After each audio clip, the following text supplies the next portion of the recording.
Hi, I'm Dawn Montefusco, host of Write Because It Matters, and today I have Jennifer Powers with me, professional coach and dynamic speaker. She describes herself as a crazy mix of East Coast honesty and West Coast subtlety. She's a past president of the Oregon National Speakers Association, did I get that right? Mm-hmm. And the author of Oh Shift, How to Change Your Life with a Little Effin' Shift. So I'm going to give it up to Jennifer now, and hi. Hi.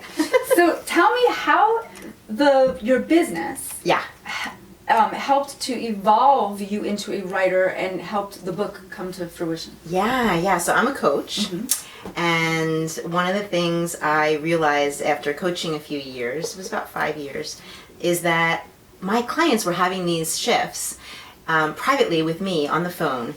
And it felt a little bit dirty to not share that, right? So I started to see a pattern of things that my clients were benefiting from and that so many other people could benefit from. So when I met a little earth angel who told me I had a book in me, I took it seriously. And I said, everybody has a book in them. And sure enough, I did. I really did have a book in me, and there it is. And when you sat down to write, because we hear that a lot, right? Yeah. I think, especially dynamic people you're a storyteller too. Yeah. You should write it down, or I want to read about that, or you have to write a book. So what made you go, I mean, you said, yes, I'm going to write a book, and then you sat down to write it. Yeah. And was it difficult? So first of all, I didn't write the book because I felt like I had something to say. I wrote on paper.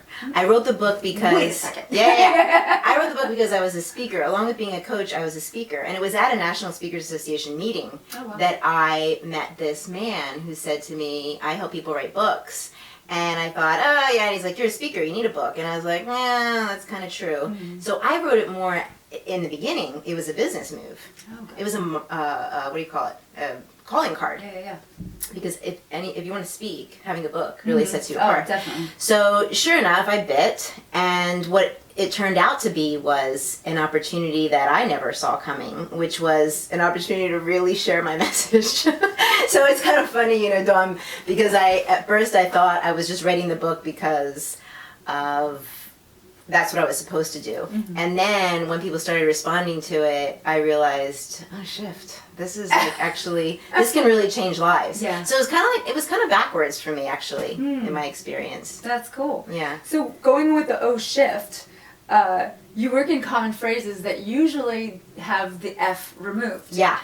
Were you worried about people getting offended with the book, or right, like when the shift hits the fan? Yeah, shift to get off the pot. Shift to get off the pot. Right, let's shoot the shift. Yeah. So this is actually a funny story. It was September of 2009, and it was going to print. The book was going to print, and I called my publisher and I said, we got to call off the printer, like call off the printing press. I was very dramatic. And he said, why? And I said, because I can't put this out into the world. It's too risky. It was definitely risque, whatever. And I was afraid. It was almost like I was taking off my clothes kind of in front of the world, and they were going to see that I was dirty. Do you know what I mean? Yeah, because none of us are dirty. No, none of us, right? And I just didn't trust that people would really resonate with this as much. Yeah. And I think that's what really made this book successful is that riskiness. Yeah. And we can relate to the phrases. Yeah. And then we literally get to shift our perspective while you're sort of poking fun. That too. Yeah. What I liked about it truly is that so the book gets a little heavy, in my opinion, as a coach, where we start to really think about our self-awareness. Yeah. What are we actually telling ourselves? Yep. We start to realize that we've been sitting in the negative Nelly, and then when we have that spotlight put on ourselves of, oh my gosh, I am using horrible words. I'm so critical of myself.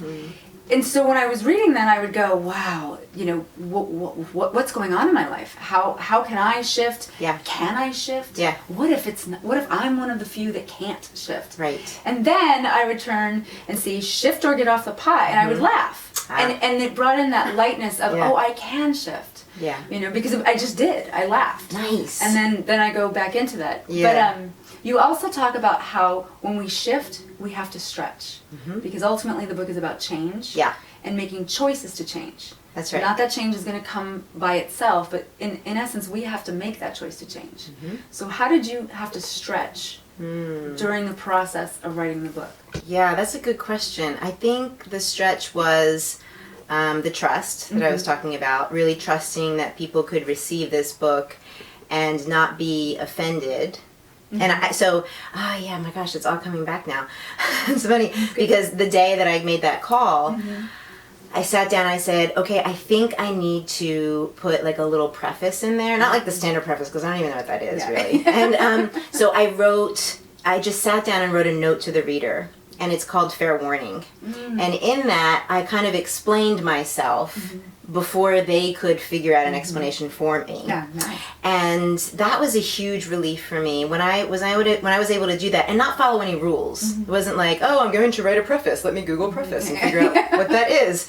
It's like I just have a note for the reader, and I'm going to share that with them. And it was very powerful for me to write it. But also, even when I read it now, that Fair Warning note, it's really powerful for me to hear because it tells them, don't let this book offend you. Let it enlighten you, right? Don't be quick to find fault in it or yourself.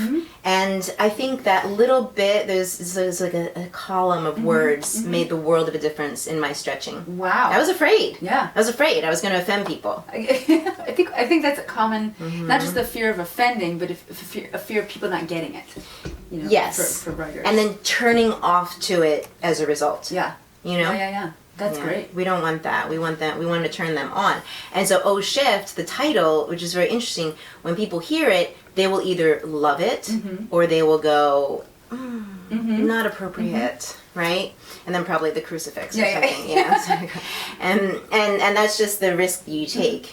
I remember Jeff Goins said this at the World Domination Summit, and some of my professors in grad school. If you're not offending someone, or if there's not a love-hate, then the writing's perhaps not as strong as it needs to be. Right. You know, Jeff Goins said to pick a fight, meaning just defend it, just own it, and you'll be a stronger writer for it. And the people that don't want to read it, they don't need to read it. That's right. That's right. You're not going to please everyone.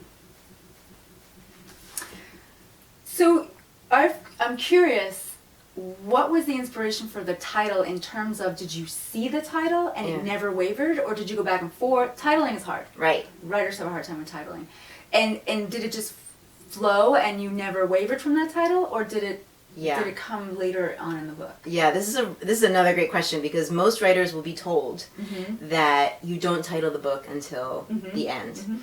And I remember I went to a speaker's boot camp down in Florida for like writing your book, and it was right in the middle when I was writing, and I thought, oh, I'll just get all kinds of ideas. And they put me in the hot seat and they told me, what is the book about? And I said, well, I'm still kind of trying to figure that out. And they go, well, but you already have a title. And I was like, oh yeah, I got the title. And they all like just came down on me. And I just thought, well, you can do it your way. I'm going to do it mine. Yeah. And so the title came when I met this guy who was going to help me publish the book. He got me on the phone, and he's a great coach, and he said to me, you're going to write a book. And I said, but I don't know what to write about. And he said, well, what do you help people do as a coach? And I said, he was in New York, I'm in Oregon, and he said, I said, I help them shift. And he said, you help them what? And I said, gosh, really? Yeah, and so we got a good laugh out of that. And he said, I thought you said, right? And then we just started saying like all of these shiftisms. Oh, that's great. We just started like spewing them out. He's a very funny guy, so we just kept going. And sure enough, I came up with 3. I think it was shift or get off the pot, oh shift, or let's shoot. I don't remember what it was. Shoot the shift. Yeah, shoot the shift. And then I put it out to the worlds of my favorite people, and they chose oh shift. And I literally chose the title and worked the book around the title. Wow, I know! That's awesome. It's nutball crazy. It's nutball crazy. Yeah, that's just crazy town. Yeah, because you're not even like supposed to do that. I know. But it was the best thing I did, because those who read the book can see that oh shift, the F in shift literally has a role. Oh yeah. Yeah, but I had to play that all in because I had the title. Great. Worked for me. It works great. Yeah. Another thing that I love about the book is that the format is awesome because it's bite-sized pieces. Yeah. It's not heavy in terms of I have to read a big chapter and a big chapter. Right. This is similar to the War of Art in that you get just enough each time. Right. And I feel that we do shift when we allow ourselves to go step by step by step by step. But if we see the whole thing at once, it gets overwhelming. And so, speak more to the formatting. I mean, you basically kind of an ADD nation. Yeah. It's perfect because people who say, "Oh, I don't like to read a book." I mean, the book you can read in a day. Yes. Really, it's better, I think, if you read it in. You can read it on the toilet. Yeah. You really can. Like. And did you if you're decide one on that takes your format time. from the beginning, or did you write long and then you cut it down? Right. True.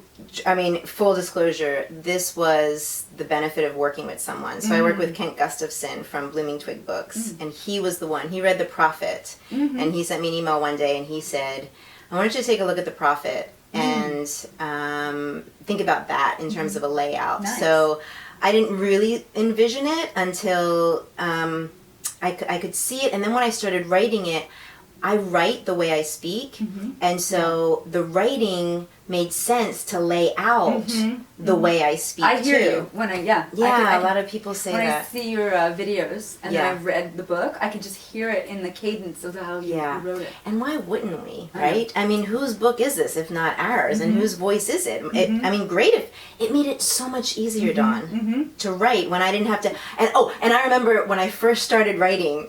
I remember I started my first. I had this wonderful friend Elaine, and she was very sweet to help me. And I had this blank Word document open, and I was going to start with a story because that's what was a good idea. And so I wrote this story about like a term paper I had turned in high school or something like that. And my girlfriend Elaine said, "Who are you? This isn't even like Jennifer." And I was like, "Whatever, Elaine. That's my writing voice." And she's like, "Take it off. What would you tell me if you were to just tell me?" And I was like, "Oh, I'm telling you about this time that," which is the story that it does start. I love it. And so it was that, again, that help, you know, that you're so close to it. You can't really, you can't think outside, and people can really be a great. So the formatting I attribute to collaborating with a wonderful publisher who was creative in thinking, and me putting my voice in there is also came from a friend. How long did it take you to write? 9 months. Nice. So a lot of people think that writing a book takes years. Yeah. And as you and I both know, that's not the case. Not at all. And I firmly believe as a writing coach that it shouldn't take more than 3 to 6 months, 9 months max. Huh. And that's and for instance, like Clockwork Orange was written in 3 weeks. Most of the time, some writers write fast because they have to because they want to get it out. But then studies have shown that it really the bones of the book, shouldn't take so long. And I think people get locked in the emotion of the task versus the task at hand. So wow, you've really thought about this. I don't think nearly as much about it as which you is do. great. So you didn't think as much about it, which I think is the key. You just wrote the book. You stayed in the task and you got it done. Maybe not? No, because what I was thinking about was how I was going to get it out, right? Not like how long or what I was going to be thinking. It was I needed to find my method, and my coach helped me in my method. I mean, we tried so many different angles until he was tenacious until he struck on the method that was right for me. And I can tell you that it was the best for me, and it might not be the best for everyone because I've tried. I tried interviewing. He got me someone to interview me. That didn't work. At Blog Talk Radio, he got me to get my own radio show and just talk it out. He had me hire someone that wrote stories, and she was just going to extract all these stories for me. And I was like, oh, they all sound good in theory, but for me, they're not working. Until one day, and I can't remember how it happened, he asked me to write down questions that I would want to answer in the book. Oh, nice. I'm a great question answerer. So it was perfect for me. And I was like, well, what do you mean questions? And he says, well, like, what is shift? And I was like, oh, okay. And I wrote that down. And how do you know that you need to shift? And then I started coming up with, what are the challenges of shift? And what is the fear about shifting? And what if you can't shift? And I had all these questions. He just said, just keep going, keep going. And then I just started answering the questions. And each of those questions turned into, more or less, a chapter. Nice. That gave the book form and life in a way that was so easy. It was ridiculous. That's actually great for entrepreneurs or people in general who have an expertise. Yeah. They want to get it out. And so ultimately they're answering questions in their business all the time. That's right. So if they were to formulate that, it's a great process. Oh, it's so good. If you have like information, like proprietary information that or knowledge, if you're writing fiction, I don't know how well that would work, but that's different. It really works for this kind of book. That's awesome. Yeah. So this summit is right because it matters. So I do want you to maybe give a message out to people. I hear a lot, well, all the books have been written. I hear my voice doesn't matter, or who wants to hear my story anyway? There's too much out there, or but it's not true, because books are hundreds of thousands a day are getting published. People, there's readership for your particular message. So what would you say to inspire someone, or to kind of light a fire and say, no, we do want to hear it. We do. Books are still important. Yeah. Writing still matters. And you might want to loop that in, because your book specifically talks about how words affect everything we do. And if we change the words, we shift our perspective. So can you wrap that into words matter, and people's voices matter, and their stories matter. And in essence, they're going to shift other people by telling their story. Yeah. But what if they don't think that's true? Well, you can't really convince anyone that something's true unless they're ready. Yeah. Right? So I would say, for me, words matter in that it can create a reality or not. So the words that I think someone could start is not to worry so much about the words they're going to put on paper, but the words they're telling themselves about their validity, their value, whether or not they have something unique to say. Then I would remind them that everything that was ever unique has been said. And that the only unique part of your writing is you. So this book, O Shift, has been written 1,001 times, literally, but not like this. Not like this. Not like No, this. agreed. Not in this voice. Right. Not with this cheeky little bitchy sense of in your face wrapped in love. Right. Totally love. So for me, I would say have fun with how you write, and don't worry so much about what you're writing, because what you're writing has been written. Right? Yeah, I would say the message may not change, but the messengers do. Yeah. And we haven't heard it the way you want to say it. That's right. That's right. And just trust. And anyway, if you don't want to write a book, don't write a book. Right. This is the thing. Yeah. If you don't want to write a book, don't write a book. If you're talking about writing a book, write the freaking book. Right? Well, my experience, people have thinker's block. I truly don't believe that writer's block exists. Seth Godin, big marketing guru who's written many books, he talks about that no one ever gets talker's block, especially people like you and I. Just kidding. But people in general don't get talker's block. They can find something to talk about. Most people. And when you're writing, I find that people don't freeze because they don't know what to write. They're just thinking, oh my gosh, it doesn't matter. Oh my God. Which is why it's great to write the way you think. Oh, nice. Again, or the way you speak, right? The way you speak.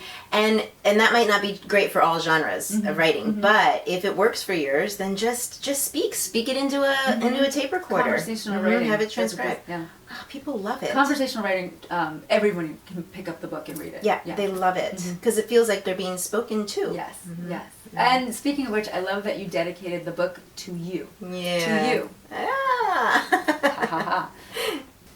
So everyone loves to know the writer's process. Did you write every day? Did you write once a week, in the morning, in your pajamas? Right. What was best for you, and how did you get there? Yeah, good. Okay, so for me, I work at home, so I'm at my desktop all day long, and I literally opened a Word document with all those questions that I was talking about. They were on there, so I was starting answering questions, and then I would have calls with clients that something would come up that would apply to one of the questions that was answered, or would be a good story for one of the chapters. So I would just go to that Word document that was already open and just write down, not like perfect, but I would write down the gist of the story or the concept, and I would put it where I thought it belonged in the book. Nice. So I was like building kind of like a puzzle, right?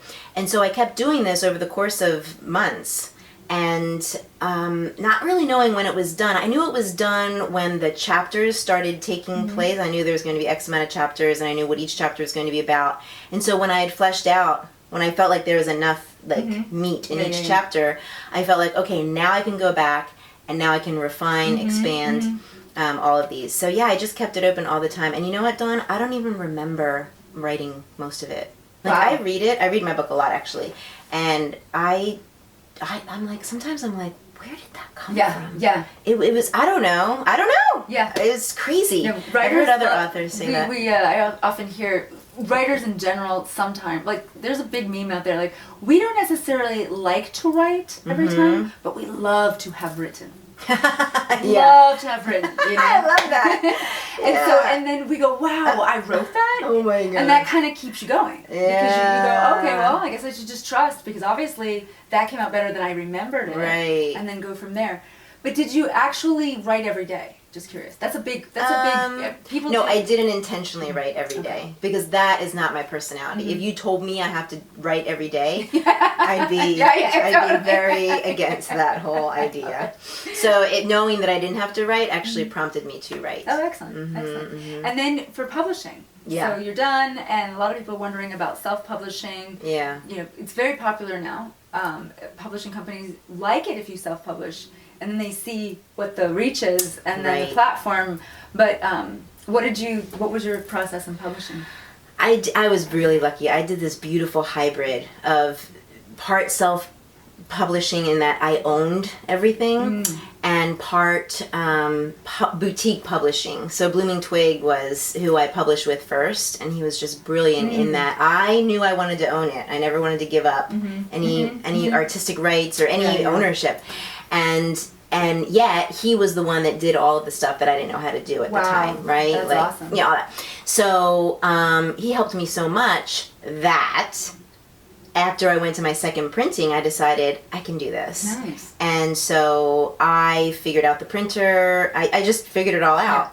And when we went to second printing, did it myself. Third printing, did it myself, and put it under my company name. So it's now self-published. And what's your company name? Powerhouse Inc. I want to make sure I get that in. Yeah. Powerhouse Inc. Powerhouse Inc. Yeah. So if you had one piece of advice that you could actually go back and tell yourself, well, before you wrote the book, that might make things a little easier, or to people who are out there starting out, that one little thing that you would like to give advice to the audience, what would it be? Starting or writing? So I learned a lot about, and there's a lot of lessons that I learned, but if I were to go back, I would say write as if no one was ever going to read it. Ooh, nice. You know, just write it for yourself. And I think that removes a lot of the pressure of what are people going to say, and there's a freedom that I think will unleash a lot more than if you. So write the book without any intention of publishing it. What about that? Ooh, I like that. Imagine what can it's come like dance from that. like no one's watching. Yeah, exactly. Write like no one's reading. And then if you get done and you're like, oh yeah, that is damn good. I'm publishing this one, right? Then you can. Oh yeah. That's excellent. Excellent advice. Yeah. And so there's a free gift that you're offering. Yeah. Tell us a little bit about that. If you go to ohshift.com, ohshift.com, you can download the digital version of the book. Excellent. Which is a really big deal because I've been selling the book for years, but I really, really, really want people to be able to benefit from this message. And that's a lot of things, something a lot of authors are doing, which is great. That's fantastic. Yeah, give it away. Great gift. Awesome. Thank you. Yeah. So I'm Dawn Montefusco again. This is Write Because It Matters. Thanks for coming. Thank you. And we're off. Bye. Nice.